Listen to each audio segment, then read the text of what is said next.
जोहार नमस्कार। झारखंड समेत देश दुनिया की तमाम बड़ी खबरों में से कुछ प्रमुख खबरों पर आइए नजर डालते हैं। जोहार दर्शकों, स्वागत है आपका आज के ताज़ा समाचार बुलेटिन में। हम आपके लिए लेकर आए हैं झारखंड और देश दुनिया की बड़ी एवं महत्वपूर्ण खबरें। तो चलिए बिना देर किए शुरू करते हैं। सबसे पहले बात झारखंड की। झारखंड एकेडमिक काउंसिल जैक ने वर्ष 2026 की 12वीं बोर्ड परीक्षा के तीनों स्ट्रीम का रिजल्ट आधिकारिक वेबसाइट jekresults.com पर जारी कर दिया है। परीक्षार्थी अपना रोल कोड और रोल नंबर डालकर पोर्टल से मार्कशीट डाउनलोड कर सकते हैं। साथ ही वेबसाइट न चलने की स्थिति में SMS और डिजिलॉकर के माध्यम से भी परिणाम देखने की सुविधा दी गई है, जिसमें 96.68% उत्तीर्ण दर के साथ बेटियों ने एक बार फिर लड़कों को पछाड़ दिया है। छात्र अपना स्कोर कार्ड और मार्कशीट आधिकारिक तौर पर डिजिलॉकर पोर्टल के माध्यम से भी ऑनलाइन चेक और डाउनलोड कर सकते हैं। IIM रांची ने सत्र 2025-26 के लिए रिकॉर्ड तोड़ प्लेसमेंट रिपोर्ट जारी की है, जिसमें एग्जीक्यूटिव MBA के एक छात्र को सर्वाधिक 1.2 करोड़ रुपए का सालाना पैकेज मिला है। इस वर्ष 96 कंपनियों की भागीदारी और डोमेस्टिक CTC में 4.19% की वृद्धि के साथ संस्थान ने बैंकिंग, IT और कंसल्टिंग जैसे क्षेत्रों में अपनी मजबूत पकड़ साबित की है। झारखंड सरकार ने स्ट्रीट फूड वेंडर्स के लिए नेस्ले इंडिया और NASVI के सहयोग से विशेष स्वच्छता एवं खाद्य सुरक्षा प्रशिक्षण कार्यक्रम शुरू किया है। इस पहल का उद्देश्य वेंडर्स को बेहतर हाइजीन और बिजनेस मैनेजमेंट सिखाना तथा 100% रजिस्ट्रेशन सुनिश्चित कर लोगों को सुरक्षित भोजन उपलब्ध कराना है। झारखंड में हालिया बारिश और बादलों के कारण तापमान में भारी गिरावट आई है, जिससे मेदिनीनगर और रांची जैसे शहरों में लोगों को भीषण गर्मी से बड़ी राहत मिली है। मौसम विभाग ने 10 मई तक राज्य के कई हिस्सों में गरज चमक और तेज हवाओं के साथ बारिश का येलो अलर्ट जारी किया है। पिछले 24 घंटों में तेनुघाट में सर्वाधिक 82.2 मिलीमीटर बारिश दर्ज की गई और हालांकि आने वाले दिनों में पारा थोड़ा चढ़ सकता है, फिलहाल मौसम सुहावना बना रहेगा। टाटा स्टील समूह ने अपनी परिचालन दक्षता बढ़ाने के लिए प्रशासनिक फेरबदल करते हुए JCAPCPL, नीलाचल इस्पात और TSDPL जैसी सहयोगी कंपनियों में नए शीर्ष अधिकारियों की नियुक्ति की है। इस बदलाव के तहत कपिल मोदी को JCAPCPL का नया मैनेजिंग डायरेक्टर बनाया गया है, जिनका कर्मचारियों और यूनियन ने गर्मजोशी से स्वागत किया। ये पुनर्गठन समूह के ढांचे को सरल बनाने की रणनीति का हिस्सा है, जिससे भविष्य में कंपनियों के प्रदर्शन और विस्तार को नई दिशा मिलने की उम्मीद है। कोल इंडिया लिमिटेड ने गेट 2025 के अंकों के आधार पर माइनिंग इंजीनियरिंग में 276 मैनेजमेंट ट्रेनी पदों के लिए भर्ती निकाली है, जिसके लिए आवेदन 8 मई से 7 जून 2026 तक किए जा सकते हैं। इस महारत्न कंपनी में चयनित उम्मीदवारों को 1,20,000 रुपये से 2,80,000 रुपये के आकर्षक वेतनमान पर नियुक्त किया जाएगा और पूरी प्रक्रिया आधिकारिक वेबसाइट के माध्यम से संपन्न होगी। झारखंड में पुलिसिंग को पारदर्शी और संवेदनशील बनाने के लिए रांची स्थित अनुसंधान प्रशिक्षण विद्यालय में 5 से 29 मई 2026 तक थाना और OP प्रभारियों का 9 दिवसीय विशेष प्रशिक्षण कार्यक्रम आयोजित किया जा रहा है। DGP तदाशा मिश्र द्वारा उद्घाटित इस कार्यक्रम का मुख्य उद्देश्य अधिकारियों को नए कानूनी प्रावधानों, BNSS, डिजिटल पुलिसिंग और पीड़ित केंद्रित व्यवहार के प्रति प्रशिक्षित करना है। इस प्रशिक्षण के माध्यम से राज्य भर के पुलिस अधिकारियों को केस की समयबद्ध जांच, साक्ष्य संरक्षण और मीडिया ब्रीफिंग जैसे महत्वपूर्ण व्यवहारिक पहलुओं की जानकारी दी जा रही है। जामताड़ा जिले के नारायणपुर थाना क्षेत्र में बराकर नदी से हो रहे अवैध पत्थर उत्खनन के खिलाफ प्रशासन ने बड़ी कार्रवाई करते हुए छापेमारी की है। उपायुक्त आलोक कुमार के निर्देश पर खनन विभाग और पुलिस की संयुक्त टीम ने नुरगी और नयाडीह क्षेत्रों में औचक निरीक्षण किया, जिसके बाद खान निरीक्षक द्वारा प्राथमिकी दर्ज कराई गई है। उपायुक्त ने सख्त रुख अपनाते हुए स्पष्ट किया है कि अवैध खनन, परिवहन और भंडारण में शामिल किसी भी दोषी को बख्शा नहीं जाएगा और जिले में निरंतर निगरानी रखी जाएगी। रांची रेल मंडल ने यात्री सुरक्षा को पुख्ता करने के लिए 140 कोचों में CCTV कैमरे लगाने के बाद अब शेष 730 कोचों के लिए भी टेंडर जारी कर दिया है। चोरी और असामाजिक गतिविधियों पर लगाम लगाने के उद्देश्य से ये हाई रिजोल्यूशन कैमरे कोच के प्रवेश द्वारों और गैलरी में लगाए जाएंगे, जिनकी निगरानी रेलवे सुरक्षा बल RPF द्वारा की जाएगी। झारखंड हाईकोर्ट ने JLKM नेता तरुण महतो की पुलिस हिरासत में कथित पिटाई मामले पर स्वतः संज्ञान लेते हुए सरायकेला SP और स्वास्थ्य सचिव से विस्तृत जवाब तलब किया है। अदालत ने हिरासत में सुरक्षा व्यवस्था, मेडिकल जांच की प्रक्रिया और CCTV निगरानी पर सवाल उठाते हुए अधिकारियों से इस पूरे मामले पर रिपोर्ट पेश करने का निर्देश दिया है। झारखंड स्टेट आरोग्य सोसाइटी ने पेंशनरों और बोर्ड निगम कर्मियों के लिए स्वास्थ्य बीमा पंजीकरण पोर्टल खोल दिया है, जहां लाभुक 31 मई तक 6,000 रुपये प्रीमियम जमा कर अपना ऑनलाइन रजिस्ट्रेशन करा सकते हैं। मई 2026 से अप्रैल 2027 तक प्रभावी रहने वाली इस योजना का संचालन टाटा AIG द्वारा किया जाएगा और सहायता के लिए एक टोल फ्री नंबर भी जारी किया गया है। धनबाद के वासेपुर का कुख्यात गैंगस्टर प्रिंस खान अब दुबई से डॉन की रूट के जरिए ओमान होते हुए पाकिस्तान के पंजाब प्रांत में छिप गया है, जहां उसे कथित तौर पर जैश-ए-मोहम्मद और आईएसआई के संरक्षण में संचालित एक आतंकी शिविर में शरण मिली हुई है। पुलिस की जांच और उसके करीबी गुर्गे सैफी उर्फ मेजर से हुई पूछताछ में ये चौंकाने वाला खुलासा हुआ है कि रंगदारी से वसूला गया धन अब न केवल उसकी पत्नियों की दुबई में आलीशान जीवन शैली पर खर्च हो रहा है, बल्कि इसका बड़ा हिस्सा आतंकी गतिविधियों की फंडिंग में भी इस्तेमाल किया जा रहा है, जिसके कारण पुलिस अब मददगारों के खिलाफ यूएपीए जैसी धाराओं के तहत कार्रवाई की तैयारी कर रही है।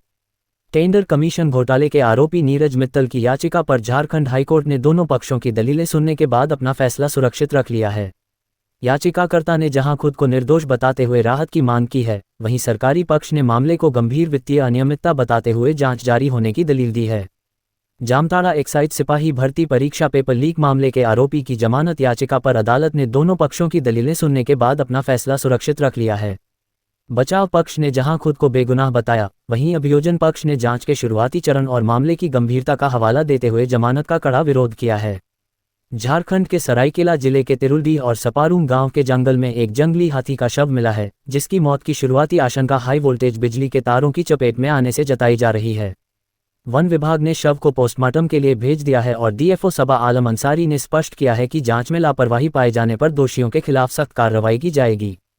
झारखंड संयुक्त प्रवेश प्रतियोगिता परीक्षा परिषद ने 10 मई 2026 को होने वाली बीएड, एमएड और बीपीएड प्रवेश परीक्षाओं को अपरिहार्य कारणों से अगले आदेश तक स्थगित कर दिया है। परिषद ने आधिकारिक सूचना जारी कर अभ्यर्थियों को अफवाहों से बचने और नई परीक्षा तिथि के लिए नियमित रूप से वेबसाइट चेक करने की सलाह दी है। झारखंड एटीएस ने प्रिंस खान के गुर्गे सैफी उर्फ मेजर से मिली जानकारी के आधार पर गैंग के सदस्यों, मददगारों और हथियार सप्लायरों की एक विस्तृत सूची तैयार कर उन पर बड़े प्रहार की योजना बनाई है। पूछताछ में यह भी खुलासा हुआ है कि इंटरपोल के दबाव के कारण प्रिंस खान दुबई से भागकर पाकिस्तान के पंजाब प्रांत में जैश-ए-मोहम्मद और आईएसआई के संरक्षण में शरण लिए हुए है। लातेहार पुलिस ने ऑपरेशन ड्रैगन 228 के तहत मनिका थाना क्षेत्र के कुरुमखेता जंगल से प्रतिबंधित संगठन जेजेएमपी के 2 उग्रवादियों को 147 और भारी मात्रा में कारतूस के साथ गिरफ्तार किया है। हालांकि दस्ता सदस्य शंकर राम भागने में सफल रहा, लेकिन पुलिस ने मौके से 3 आधुनिक राइफलें, 318 गोलियां और संचार उपकरण बरामद कर नक्सलियों की किसी बड़ी साजिश को नाकाम कर दिया है। अब देखिए राष्ट्रीय एवं अंतर्राष्ट्रीय सुर्खियां। अमेरिकी राष्ट्रपति डोनाल्ड ट्रंप ने व्हाइट हाउस में आयोजित एक यूथ फिटनेस इवेंट के दौरान छात्रों को अपना प्रसिद्ध ट्रंप डांस सिखाया और स्वस्थ जीवन शैली पर जोर दिया। इस अवसर पर उन्होंने स्कूलों के लिए प्रेसिडेंशियल फिटनेस टेस्ट को फिर से शुरू करने के ज्ञापन पर हस्ताक्षर किए, जिसे पूर्ववर्ती ओबामा प्रशासन के दौरान बंद कर दिया गया था। राष्ट्रपति डोनाल्ड ट्रंप ने ईरान के साथ बातचीत में प्रगति और पाकिस्तान जैसे देशों के अनुरोध का हवाला देते हुए समुद्री सुरक्षा अभियान प्रोजेक्ट फ्रीडम को अस्थायी रूप से रोक दिया है। उन्होंने इसे कूटनीति के लिए एक अवसर बताया है। हालांकि ईरान पर दबाव बनाए रखने के लिए अमेरिकी नाकेबंदी को अभी भी सख्ती से जारी रखा गया है। रूस और यूक्रेन विक्ट्री डे की 81वीं वर्षगांठ के अवसर पर सीमित समय के सीज़फायर के लिए सहमत हुए हैं, जिसमें यूक्रेन ने मॉस्को की परेड पर हमला न करने की गारंटी दी है। रूस ने चेतावनी दी है कि किसी भी व्यवधान की स्थिति में कीव पर कड़ा हमला किया जाएगा, जबकि राष्ट्रपति जेलेंस्की ने इसे रूस की कमजोरी का संकेत बताया है। पश्चिम बंगाल निर्वाचन आयोग ने वर्ष 2026 की चुनावी प्रक्रिया सफलतापूर्वक संपन्न होने के बाद नई विधानसभा के गठन की आधिकारिक अधिसूचना राज्यपाल को भेज दी है। इस संवैधानिक कदम के साथ ही राज्य में नई सरकार के गठन का मार्ग प्रशस्त हो गया है और अब निर्वाचित विधायकों के शपथ ग्रहण व कैबिनेट विस्तार की तैयारियां शुरू होंगी। आयोग ने पूरी प्रक्रिया को स्वतंत्र और निष्पक्ष बताने का दावा किया है, जिसके बाद अब राज्यपाल द्वारा बहुमत प्राप्त दल को सरकार बनाने के लिए आमंत्रित करने की संवैधानिक कार्रवाई की जाएगी। पश्चिम बंगाल में चुनाव परिणामों के बाद मुख्यमंत्री ममता बनर्जी द्वारा इस्तीफा न देने के फैसले पर वरिष्ठ वकील महेश जेठमलानी और भाजपा नेताओं ने इसे लोकतांत्रिक व्यवस्था के खिलाफ बताते हुए राज्यपाल से संवैधानिक कार्रवाई की मांग की है। दूसरी ओर ममता बनर्जी ने सीटों में धांधली का आरोप लगाते हुए पद छोड़ने से इनकार कर दिया है, जिसे जेठमलानी ने केवल राजनीतिक बयानबाजी करार देते हुए अदालत जाने की सलाह दी है। असम में भाजपा की ऐतिहासिक जीत के बाद मुख्यमंत्री हिमंता बिस्वा शर्मा ने राज्यपाल को अपना इस्तीफा सौंप दिया है। हालांकि वे नई सरकार के गठन तक कार्यवाहक मुख्यमंत्री के रूप में पद पर बने रहेंगे। भाजपा विधायक दल की बैठक में जल्द ही नए नेता का चुनाव किया जाएगा और शपथ ग्रहण समारोह 11 मई के बाद होने की संभावना है, जिसमें प्रधानमंत्री नरेंद्र मोदी को भी आमंत्रित किया गया है। मुख्य चुनाव आयुक्त ज्ञानेश कुमार ने बंगाल चुनाव के बाद भड़की हिंसा पर कड़ा रुख अपनाते हुए अधिकारियों को हत्या और तोड़फोड़ में शामिल दोषियों की तत्काल गिरफ्तारी और निरंतर गश्त बढ़ाने के निर्देश दिए हैं। चुनाव आयोग ने स्पष्ट किया है कि कानून व्यवस्था में किसी भी तरह की ढिलाई बर्दाश्त नहीं की जाएगी और शांति बहाली के लिए पुलिस व केंद्रीय बलों को संयुक्त ऑपरेशन चलाकर कड़ी कार्रवाई करने को कहा गया है। सुप्रीम कोर्ट के पूर्व न्यायाधीश मार्कंडेय काटजू ने बंगाल चुनाव 2026 में टीएमसी की करारी हार के बाद दावा किया है कि महुआ मोइत्रा, सागरिका घोष और कुणाल घोष जैसे कद्दावर नेता जल्द ही पाला बदलकर भाजपा में शामिल हो सकते हैं। काटजू का ये बयान ऐसे समय में आया है जब भाजपा 207 सीटें जीतकर सरकार बनाने की तैयारी में है और ममता बनर्जी द्वारा इस्तीफा न देने के कारण टीएमसी के भीतर बड़ी राजनीतिक टूट की सुगबुगाहट तेज हो गई है। बिहार में 7 मई 2026 को होने वाले सम्राट मंत्रिमंडल के पहले विस्तार में भाजपा के 15, जदयू के 14 और सहयोगी दलों के 4 मंत्रियों सहित कुल 30 से अधिक सदस्य गांधी मैदान में शपथ लेंगे। इस ऐतिहासिक समारोह में प्रधानमंत्री नरेंद्र मोदी, अमित शाह और नीतीश कुमार सहित कई दिग्गज नेता शामिल होंगे, जिसके लिए राजधानी पटना में सुरक्षा और सजावट के पुख्ता इंतजाम किए गए हैं।